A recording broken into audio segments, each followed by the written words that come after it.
आराधना की मौत के सदमे से माधव पूरी तरह टूटकर बिखर चुका है। वह नशे में डूबा हुआ है। माधव अब जीवन से हार मान चुका है। उसे लगता है कि उसकी जिंदगी में प्यार नाम की कोई चीज बची ही नहीं है। मेनका को यकीन है कि आराधना मर चुकी है, लेकिन जब वह उसे सामने देखती है तो उसके होश उड़ जाते हैं। आराधना की मौजूदगी ही मेनका की सारी साजिशों को खत्म कर सकती है, क्योंकि असली सच्चाई ये है कि मेनका ने ही आराधना को मरवाने की कोशिश की थी, लेकिन किस्मत को कुछ और ही मंजूर था। वह न अपनी पुरानी पहचान को जानती है और न अपनी पुरानी जिंदगी को। यही भूलने की बीमारी अब कहानी को और भी रहस्यमयी बना देती है। माधव जिसे मरा हुआ समझ रहा था, अब उसे सामने देखकर यकीन नहीं कर पा रहा है। इधर माधव की जिंदगी में विनायक नाम का एक रिश्ता जन्म ले चुका है, जिससे वह जुड़ना चाहता है, लेकिन डरता भी है।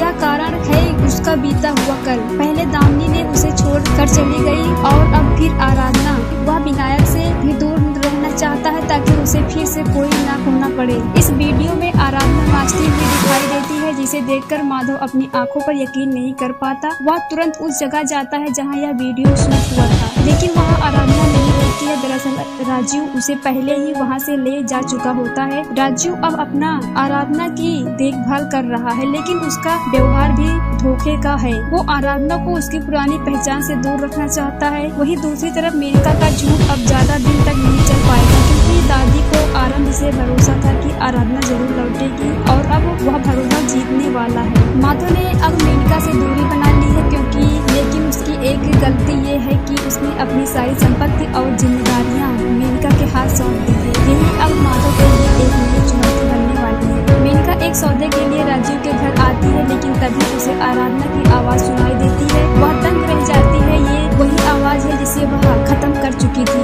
दरवाजा खुलता है और मेनका देखती है सामने वही चेहरा, वही सब, और आराधना जिंदा है या कोई हमशक्ल नहीं। आर्यन जिसे आराधना का एक्सीडेंट किया था, वह भी डर जाता है, क्योंकि ये रहस्य अब उससे भी छिपा नहीं रहा। उसके सामने खड़ी लड़की हूबहू वैसी ही है जैसे एक्सीडेंट से पहले आराधना थी। आराधना के व्यवहार में बदलाव साफ झलकने लगता है। वह राजू की बातें मानने से इनकार कर देती है, चिल्लाती है, बगावत करती है, जैसे उसके अंदर कोई पुराना दर्द जागने लगा हो। वह नाचने की जगह पर दोबारा पहुंचती है और इस बार माधव भी वहां होता है। माधव जो अब भी नशे में होता है, एक गिरती हुई लड़की को संभालने के लिए दौड़ता है और तभी वह देखता है कि वो लड़की कोई और नहीं बल्कि आराधना है। अब सवाल ये उठता है कि क्या माधव उसे यकीन दिला पाएगा कि वो ही आराधना है? क्या आराधना को उसकी पुरानी यादें वापस आएंगी? क्या मेनका की साजिशों का पर्दाफाश होगा? मेनका अब दोहरी चुनौती से घिरी हुई है। एक तरफ उसका अतीत उसे डराने लगा है, वहीं दूसरी तरफ आराधना की वापसी उसके हर राज को उजागर कर सकती है। माधव अब आराधना की परछाई को भी खोना नहीं चाहता। वह हर हाल में उसे वापस अपनी जिंदगी में लाने की कोशिश करेगा, भले ही आराधना को कुछ याद न हो। माधव की सच्चाई, आराधना की मासूमियत और मेनका की चालबाजी, तीनों एक दूसरे से टकराने वाले हैं। क्या सच की जीत होगी? क्या आराधना को उसकी पुरानी जिंदगी याद आएगी,